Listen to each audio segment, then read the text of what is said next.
FirstandMonday.com studios in San Andreas, California. This is the FAM.com podcast, episode number 9.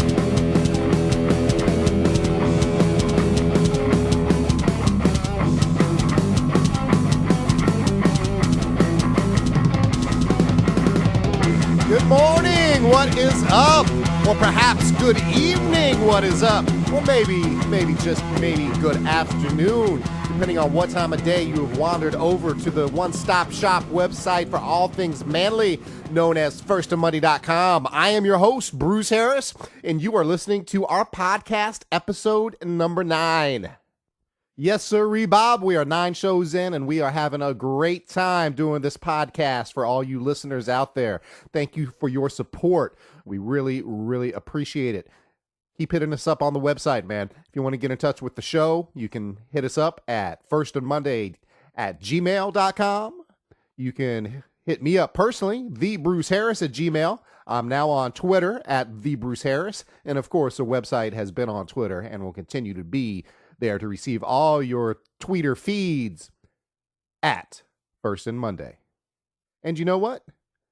Zuckerberg even hooked us up with a Facebook account. That's right. First and Monday on Facebook. Like us, please. We'll like you back. But goddamn, the number 9 episodes in, I can feel that. You know, that number brings to mind, right off the bat for me anyway, a couple of ex-NFL quarterbacks. And this is just my opinion. I've not really researched this. I don't know if it's a fact or not. But in my opinion, the number 9 is the highest of all the single-digit jersey numbers you can wear. I'm not sure.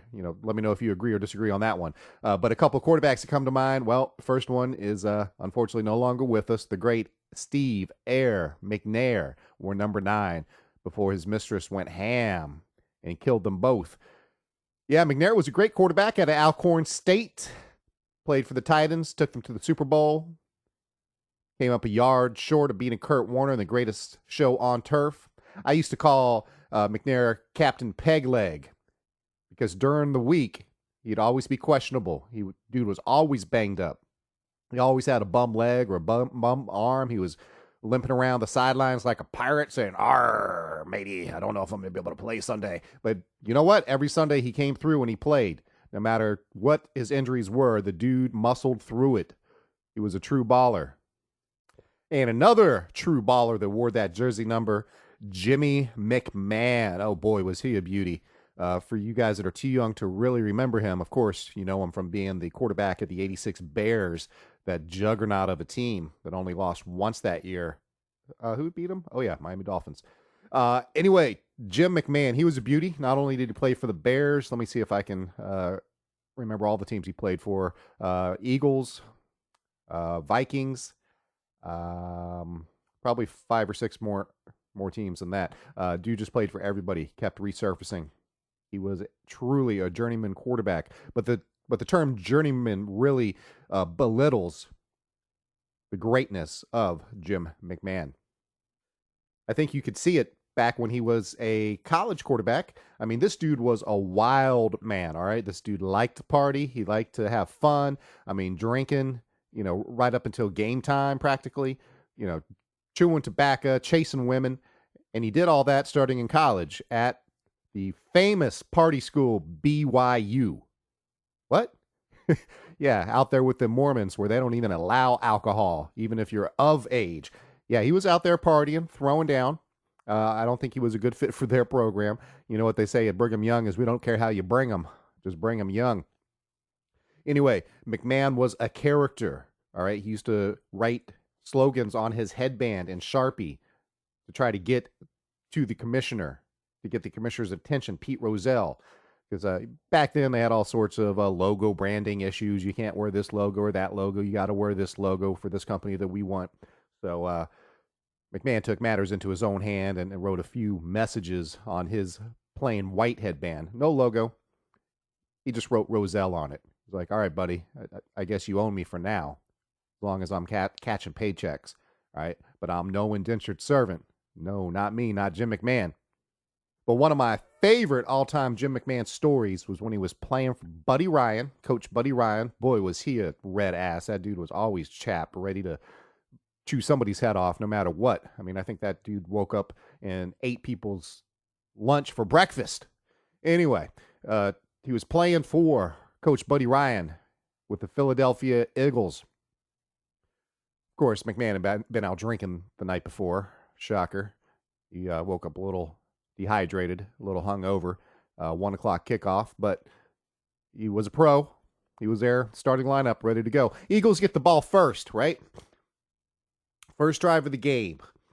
Right? They take over on them, let's say it was a touchback. They take over on their own 20. They go on about a 12-play drive all the way down the goal line. They get down there, first and goal. All right, first drive of the game. Plenty of time left on the play clock. They are in complete control of this drive.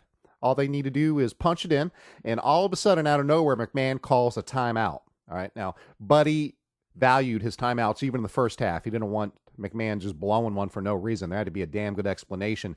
So McMahon comes trotting off the field towards the sideline. Of course, Buddy's the first one to greet him. And instead of stopping and talking to the head coach, as you would expect a quarterback to do, and, of course, Buddy wants an explanation. Why the hell did you burn that time out there, son? He walks right past Buddy Ryan, pushes him out of the way to get right past him because he's got to get all the way over to the bench. Why? He needs to grab some Gatorade. Yeah, he was feeling a little thirsty. All right, so he comes back out to head back onto the field. Buddy actually stops him, grabs him by the shoulder pad and says, "Son, why'd you burn that time out?" Jim McMahon looks at him, says, "Coach, frankly, I was parched." Jimmy Mack, number 9, an all-time beauty. Love to get him on the show sometime. If you've got his number, text him. Say, "Hey, Bruce Harris wants to talk to you." I think it'd be a good time on the fam.com podcast. So if you're listening to me, you're probably on our site right now, checking things out. Head on over to the top videos of the day section. You can find it at the bottom under overtime, and then you will see top videos of the day. Recently, we linked up a video. Person in the great state of Mississippi had posted online about a chupacabra, a possible chupacabra sighting. If you don't know what a chupacabra is, I'll explain it to you in a minute. But they thought they found one. And so there's actually footage of some kind of animal that they believe and they purport to be a chupacabra. Now, much like any legendary beast that we have in the Americas, you got your skunk apes down in Florida. You got your Bigfoot, your Sasquatches in the Northwest. You got your Loch Ness Monster in Scotland. Well, that's not America, but we could own it if we wanted to. Any of these legendary beasts, there's been one rather recently, maybe past 30 or 40 years, in the public consciousness called a chupacabra. All right? I think they started spotting them somewhere in Mexico or somewhere down there south of our border. Central America, who knows, all the same. Anyway, it's about the size of a man, sometimes 7 foot tall. It's been reported. It's got glowing red eyes. It's got big-ass wings. And it's sometimes got a snout on it. And farmers have reported seeing chupacabras in their fields feasting on their cattle. Now, they don't just bite the cattle's head off or take a flank steak and chew on that. No, they pull off the tail of the cow and they allegedly suck the blood out of the hole. All right, so there's some kind of vampire hybrid demon beast roaming the countrysides. And somebody in Mississippi thinks they caught one on film. Now, I'm no animal expert, so I saw the footage, and it doesn't really look like a chupacabra to me, but I'm no expert on it. So, our first guest today is somebody that has a lot more experience in dealing with chupacabras than I do, and he's on our fam.com hotline right now. So, let's go to the phones. Please welcome to the show, calling from Mississippi, Billy Robert Shaw. How are you today, sir? I'm doing all right, man. How you doing? Doing good, Billy Robert. Billy Robert, do your friends call you Billy Bob? They do not, and I don't like being called Billy Bob. My name is Billy Robert, and that's the way it needs to be said. Okay, Mr. Shaw, I've got no problem deferring to that. Now, my call screener tells me that you took a look at that Chupacabra video we have up on the site. What did you think? I did. And you know what? I seen a movie not too long ago. I think it's called Powers of Austin or something like that. You know the one I'm talking about? Yeah, The Spy Who Shagged Me. Yeah, The Spy Who Shagged Me. I don't know about all that shagging though. And he looks a lot, in that video, looks a lot like the dog version of Dr. Evil's cat. It's just a old bald dog, huh? Just an old bald dog. Okay, so you don't think that was a Chupacabra they caught on film there? No, I don't think so, because I've seen plenty of them around these parts here in Mississippi. Oh wow, okay, so you've seen multiple sightings. Tell me about your experiences. Well, there's some people who live down the road. You know, they're a couple illegals. You know, and they do some kind of shady deals down there. I'm not sure, but they got a couple of them tied out in the front yard of the trailer, and I ride by there and take pictures of them all the time, but I can't seem to get them to upload on anything. Okay, so you're saying you've got some illegal alien neighbors down the road from you, and you're telling me they've got these things basically as pets in their yard on chains. Is that right? Oh yeah. They got some chains, you know. Got them tied up out there in the front yard. Okay, well, that's interesting. What do they feed these things? I'm not sure what they feed them all. It looks like some kind of guts or something. I'm not sure. It comes out of a bucket. Like they feeding pigs out there, some kind of slop. Okay, Chupacabras love slop, is what I've always heard. Now, what kind of noises do they make? Well, I mean, I'm not really sure because the only time I ever hear anything down there is at night, and I can't ever find out what's making that noise, but it sounds some kind of like a baby screaming. Okay, so at night you hear something that sounds like a baby screaming, but it's actually some sort of beast. Could you do your best to replicate that sound for us? Yeah, probably try to give me 1 second, clear my throat. Wow! Oh man, the hair on the back of my coin purse stood up after hearing that. That is blood curdling. That's frightening. Could you do it one more time, please? Oh man, that is freaky deaky faux show on the fam.com podcast. We're getting a little bit wicked. I don't know how you can live down the street from those kind of sounds. They wake me up every morning with that sound. Yeah, I guess there's no snooze bar on that kind of wail. All right, now what about other sense perception, odors, smell? They have to have some kind of smell to them, right? Well, you know, them illegals got their own kind of smell, so that kind of covers up what they smell like anyway. Okay, I'm not even sure what that means. Now, from the research I've done, Billy Robert Shaw joining us on the firstonmonday.com podcast.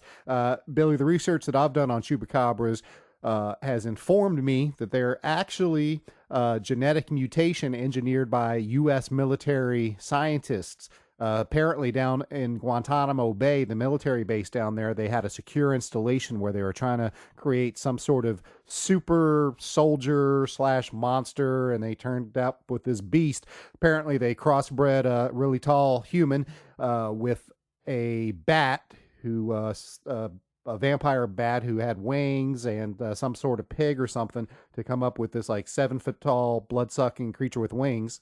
Like a pig Batman.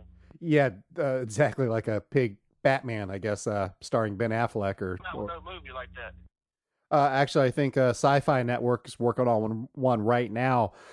I think the working title is Chuba NATO. So anyway, Billy, my research has also informed me that these beasts were never meant to get out into the public. They were just supposed to be for special military ops only. And then, of course, the plot thickens as a huge hurricane comes through Cuba, destroys part of the military installation, allowing a couple of these things to escape, and they either fly or swim across the Gulf and take up residence in Mexico. And apparently they've migrated north. And I guess for now we can call Mississippi the Chupacabra state, right? It's also where Bigfoot's from. Shut the front door. Yeah, man. Down here in Mississippi, man, they got a bunch of them down here. They hiding out. They hiding out in the woods. There's so much woods down here, it's ridiculous, man. And they got 'em hiding in caves and the side of hills and stuff like that. Now that is interesting. Have you seen one of those too in real life? I have. I was hunting about this time last year, and one walked up behind me. And man, you know what? I was gonna give him both barrels, but hell, I gave him the whole gun. I got so scared. Okay. Well, do you think those things would be good eats? Oh yeah, it's good eating, man. That back strap on that sun gun was so good. Right on. Now, I don't know how much of our websites you've actually looked at firstofmonday.com, but we do have a large Manly Men recipe section. So if you've got some sort of secret Sasquatch marinade, feel free to post it and share it. All right. Oh, I got that. I'll be more than happy to do that for you. All right on, man. Have you tried any of the recipes that are up there currently? I tried that one hot dog quesadillas on that site that y'all got there. Oh yeah, the HDQ. Oh yeah. My wife made it for me when I got home from work last night. You know, I work shift work, so. And man, I tell you what, it's really good, but it'll tear your stomach up, boy. All right, well, that was Billy Robert Shaw, somewhat of a chupacabra, and I guess we could throw in a Sasquatch expert to boot. Thanks for calling in today, bro. I appreciate it. I'm going to go over here to my cousin's house because he got the internet and see if I can't get some more of this Obamacare stuff going. I've been working on it for 2 weeks, and I can't seem to get it to go work right. You know how to do it? Yeah, man. I think you just type in your EBT card number, and it takes you right to your Obama Bucks page. But that's a story for another day.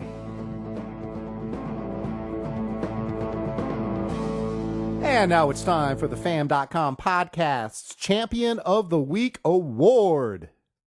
And this week's winner is Los Angeles, California Superior Court Judge Robert O'Brien. As many media outlets are reporting that Judge O'Brien, the Honorable Judge O'Brien, has blocked the city of Irwindale, California's bid to shut down the factory known as Hoi Fung Food Plant. Now, if Hoi Fung Foods in Irwindale, California doesn't ring a bell, you need to reevaluate your priorities in life. Here's a little test. If I say Avery Island, Louisiana, what's the first thing that comes to mind? Of course, that's where Tabasco is made. Very good. So from now on, whenever you hear Hoi Fung Foods and Irwindale, California mentioned together, you will know that we are talking about none other than Sriracha hot sauce. Now, if you're on firstofmonday.com to begin with, you're probably a pretty manly guy, all right? So pat yourself on the back, and you probably have a bottle of Sriracha in your cupboards right now. But just in case you have not tried it, make sure you do so. You can find it in the ethnic food section at your local grocery mart, all right? It's a Thai chili sauce.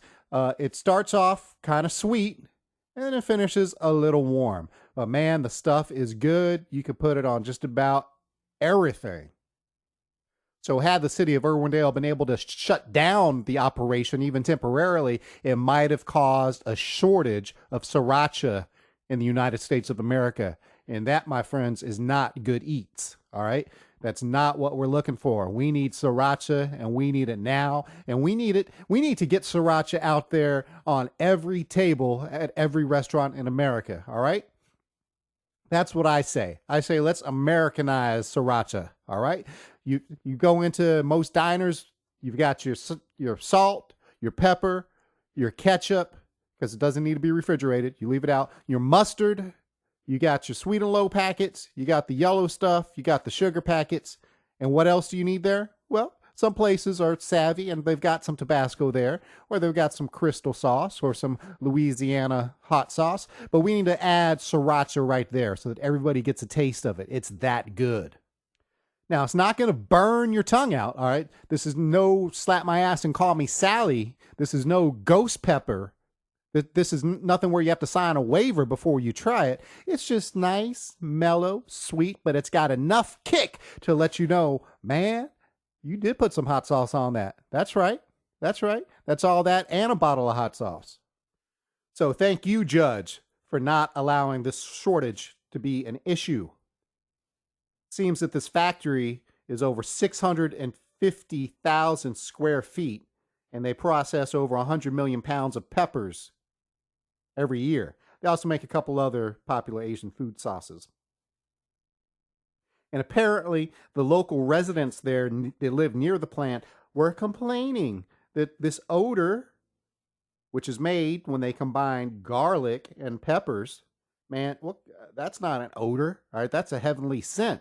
All right, that's a cologne I would be proud to wear. But they complain that this odor gives them headaches, burns their throat, and makes their eyes water. Now, any good hot sauce is going to burn your throat and make your eyes water. And that headache, that's not a headache, my friend. All right, that is the endorphins kicking in. You've heard of a runner's high? All right, well, those endorphins are what's called a hot sauce eater's high. All right, you get a little bit of a buzz off of a good hot sauce. All right, so what you need to do is not try to pick it, not try to shut down the sriracha factory. What you need to do is put some sriracha on it, my friend. That's right, start eating it, inoculate yourself to it, embrace it, love the sriracha. Put some on your eggs this morning, put some on your toast. All right, put some on your cereal. I don't care. You got to inoculate, my friends, because the Hoi Fung Food Factory is not going anywhere. No, they will be here for a long, long time to come. And you may not like it, but you better learn to love the sriracha. Okay, Irwindale, you hear me? Because we here at First and Monday know what's up. We're down with sriracha. And apparently, Superior Court Judge, the Honorable Robert O'Brien, he knows what's up too. All right? The sauce ain't going nowheres. Judge O'Brien, congratulations, my man. You are this week's champion of the podcast.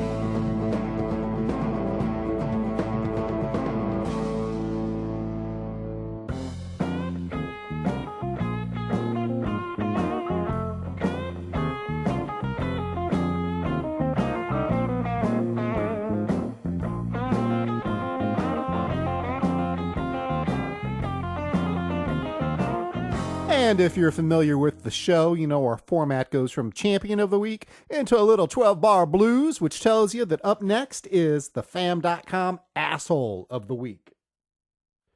As you're probably aware, lately there's been a whole bunch of heat coming down on Richie Cognito, offensive lineman for the Miami Dolphins.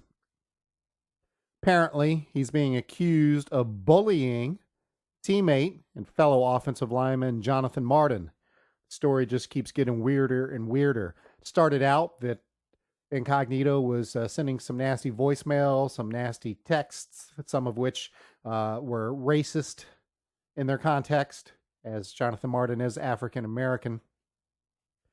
And the story from the locker room is that last year, Martin's first as a rookie, he was asked to pony up some money for a group trip out to Vegas.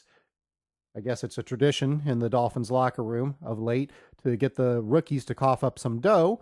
In this case, they wanted $15,000 from Martin just to pitch in on this trip that the offensive linemen were taking together to go to Vegas. Martin told Incognito, man, I really don't want to go. Count me out. I'm not feeling it. I'm not into it. Well, Incognito stayed on his ass and said, you're going to give me this money regardless. Sounds like a bully move. I mean, if true, of course, these are just all allegations at this point. That's important to point out. But that sounds like a bully, trying to get your lunch money from you. Come on, kid, give me your lunch money. In this case, he wanted $15,000, and Martin coughed it up, but did not go on the trip. He just paid Incognito and went about his business. So that was last year, and apparently Incognito kept on Martin's ass all through this season. Okay. There's voicemails, text messages out there, the transcripts of which are easy to find on the interwebs these days. It's a big story in sports, unfortunately. They always want to focus on the bad in sports rather than the positives. But I guess it's like that in any form of media.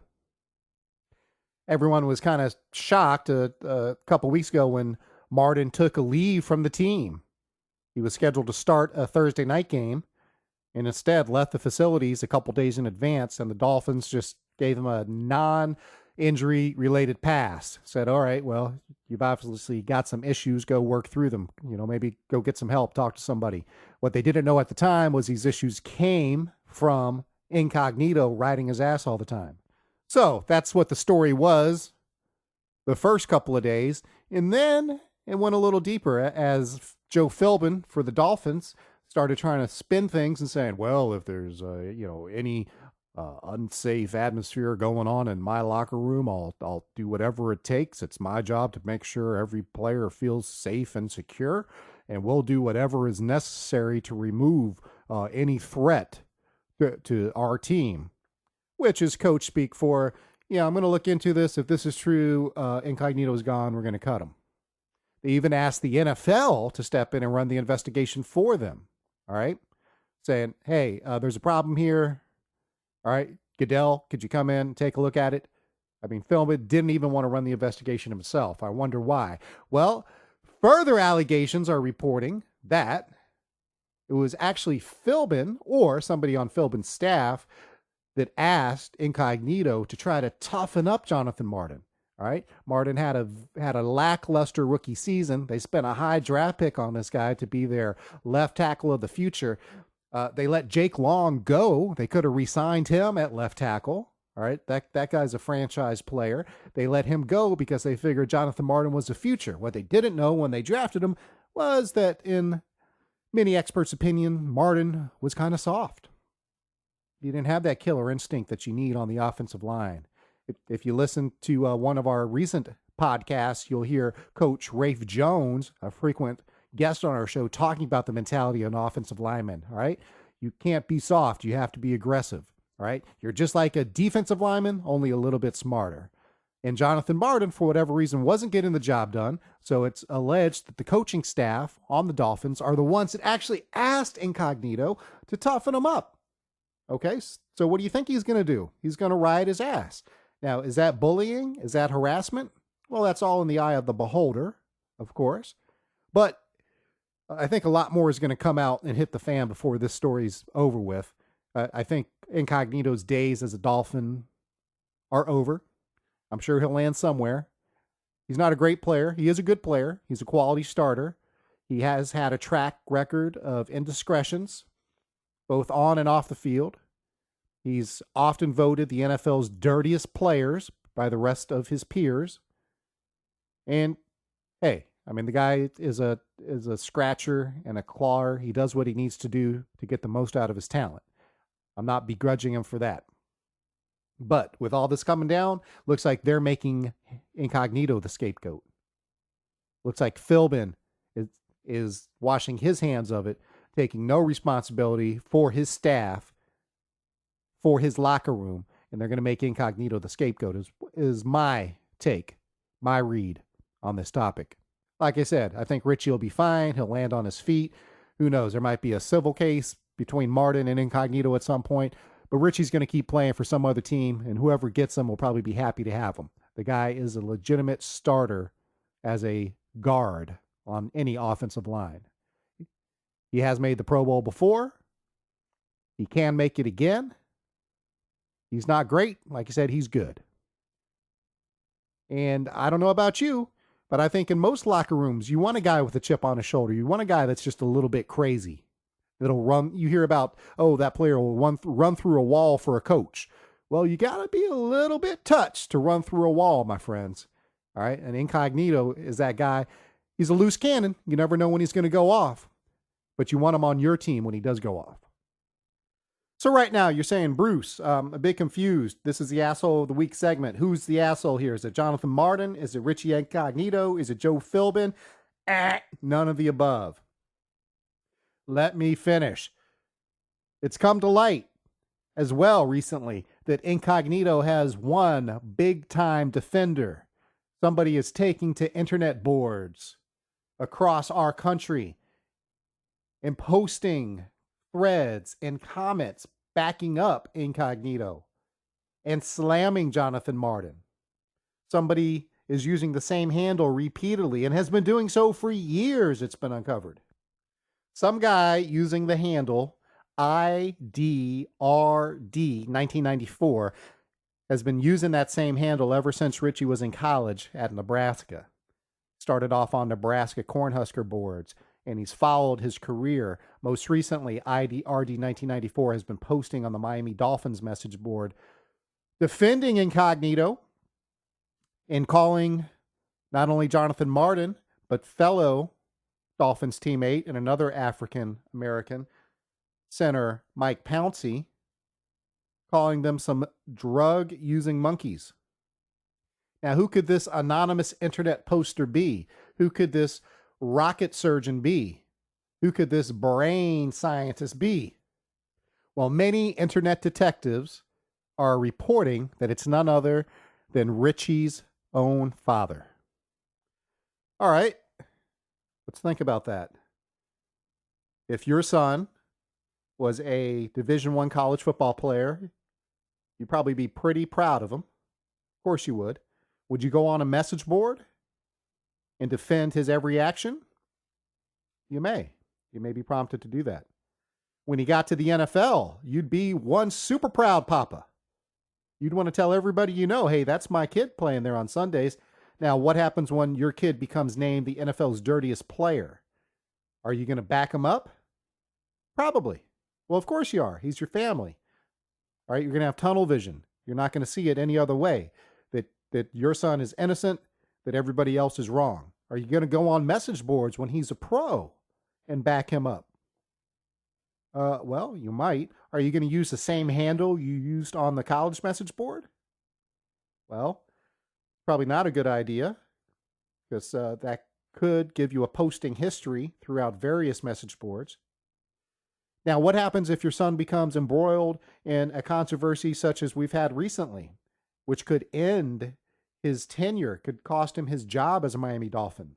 What are you going to do then? Well, whether you're his dad or not, it's really not a good idea to go on the Dolphins message board and call some of the Dolphins African-American players drug-using monkeys. You know, if I'm Richie, I'm like, Dad, I appreciate it, but I got this. You know, I don't need you fighting my battles for me. The less you say, the better. I mean, Dad, I don't need you posting message board comments like, Philbin, I hope God blesses you with a disease worse than AIDS. He's typed out worst with a T. Dad, I don't need you posting, quote, Incognito has been hang out to dry. I hope Philbin and Ireland die of AIDS. Dad, Martin's going through some rough times here emotionally. We're not sure what the problem is. We're going to try to get him some help. He may, in fact, even be suicidal. I'm not sure about the kid. So please don't take to the message boards and say, hey, ask Martin's father how many times his son has had a gun to his head and almost pulled the trigger. You know, the internet is a cesspool for comments such as these, for intolerant remarks, especially message boards. People will say things that they would never say to your face in a million years because they're behind a keyboard. They're keyboard tough guys. Now, if you know their true identity and can meet them face to face, they often change their tune. Okay? So it's one thing for Richie's dad to want to have his son's back. I get that. And to be proud of his son, and his son can do no wrong. It's everybody else's fault. But Dad, mix up your handles there, buddy. Try using a different handle every once in a while. Otherwise, people are going to know it's you. All right? And not only am I going to look like a big douchebag, but so are you, Dad. I mean, last thing we need in the Incognito family, the last thing we want to do over Thanksgiving turkey is say, Dad, did you know that you were named the FirstToMonday.com's asshole of the week due to your insane message board ranting? Well, that might just be what happens. Because Richie Incognito Sr., you are, in fact, this week's Fam.com's asshole of the week.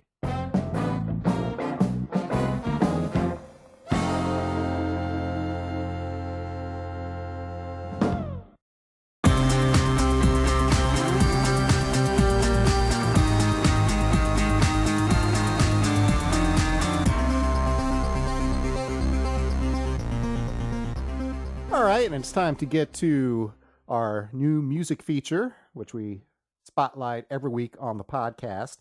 Before I talk about this week's featured band, and by the way, if you're listening to this and you're in a band or you know a band that would like to be on our show, hit me up, thebruceharris@gmail.com, or on Twitter @thebruceharris. And if your band doesn't suck, You might just hear yourself on an upcoming podcast. But I'd like to take a moment to talk about a feature article that's going to appear on the site. It's a heavy metal feature, all right, and it's written by yours truly. One of the editors at First on Monday asked me to pen a piece talking about metal music and to give them a top 11 list of essential metal bands that everyone needs to know. Yeah, top 11, not top 10. If you ever seen the movie Spinal Tap, there's a scene where they're showing the filmmaker. It's supposed to be a documentary. It's what they call a mockumentary, but they're showing the filmmaker their amplifiers, their Marshall stacks, and most amplifiers, like most electronics, have a volume knob which goes from 0 to 10, 10 being the highest. But in the movie, it's famous for this one scene where their amplifiers went to 11, just for that one extra bit, And in my worst British impression, well, if you're there on 10, and you want to go, that much higher, there's nowhere to go. How much more can you get once you're at 10? None more higher is the answer. So see, our amplifiers go to 11, right? These go up to 11. All right. So the top 10 list was actually made into an 11 list, and you can read it on the website right now. And it's in celebration of a holiday. Yes, November is not only for Veterans Day, and veterans out there, thank you for your service. We appreciate our freedom so much, and you guys provide that for us. So thank you, thank you, thank you. It's not just for Thanksgiving, but it's also for one other very important holiday. November 11th, 11/11, is National Metal Day. Yes, sirree. This was a holiday that made its debut 2 years ago on 11/11/2011, 11/11/11. All right, so you see the theme coming together here with the number 11. National Metal Day is a day that we honor and we celebrate the art form of heavy metal, the genre of heavy metal. And there's many subgenres within metal, and I talk about that in the article. I mean, you've got old school metal like Black Sabbath. You've got your new wave of British heavy metal, which came over from England in the 80s and kicked America's ass with Iron Maiden, up the irons, Judas Priest, Saxon, Motorhead, Def Leppard, a whole slew. You've got hair metal. Now, hair metal gets a bad rap for the spandex and the makeup and the hairspray, but the music for many of these acts was actually on point. I mean, Motley Crue's first 2 albums, I'll put them up there with any metal band. You had Guns N' Roses, which started as a hair metal band. Look them up. Look at some old pictures of Axl Rose. His hair is spiked up to the ceiling with hairspray. He's wearing makeup. He looks pretty hot, no homo. But they started as a hair band. They quickly blew up and outgrew the scene there in Hollywood, California, and just became a huge rock band. They grew out of that cubbyhole of being called a hair metal band, but they were. Poison, of course, famous for being a hair band.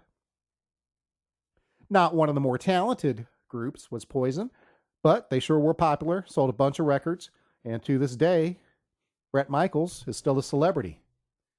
Thanks in part to his reality shows as much as his music, but hey, the guy's had way more than his 15 minutes of fame. You had other hair metal bands like Faster Pussycat and Bang Tango. Those bands are lesser known, but they've got some excellent material out there. And then you've got thrash metal, another subgenre of heavy metal. And my article talks about the big 4: Metallica, Megadeth, Anthrax, and Slayer. Right? So most true metalheads say the big 4 are the best and everything else is crap. Depends on where you come out. There's all different flavors of metal. All I know is that Iron Maiden's Power Slave was the first real concert I ever saw in the Lakeland Civic Center. Twisted Sister opened for him way back in the 80s. And to this day, Iron Maiden is still the best concert I've ever seen. They've put out some of the best albums I've ever heard. Not so much recently. I'm not digging their last several albums, but their first 4 or 5 were perfect. Perfect metal albums. So if you're not already a Maiden fan, check them out. All right, so that's my plug for the article. Bruce Harris's top 11 list of metal bands that you must know if you're going to try to celebrate National Metal Day come November 11th, which is on a Monday. So while you're at work around the water cooler and you want to sound like you know what you're talking about when you're talking about metal, my top 11 list will get you primed and ready to go, because that's what we're here to do, to not only make you a manly man at firstandmonday.com, but to make you a well-rounded and educated chap. All right? So you got to know your metal. That's part of being a man. Check out the article. Let me know what you think. Send me a tweet or send me an email or leave me a message board post. Or what's really cool about our website is you can leave comments right under the articles. All right. So I'm looking to see your feedback. See if you agree with my top 11 list. And to get into some music for you, in case you've been waiting for that, every week on the podcast, I try to bring you some new music that you may not have heard.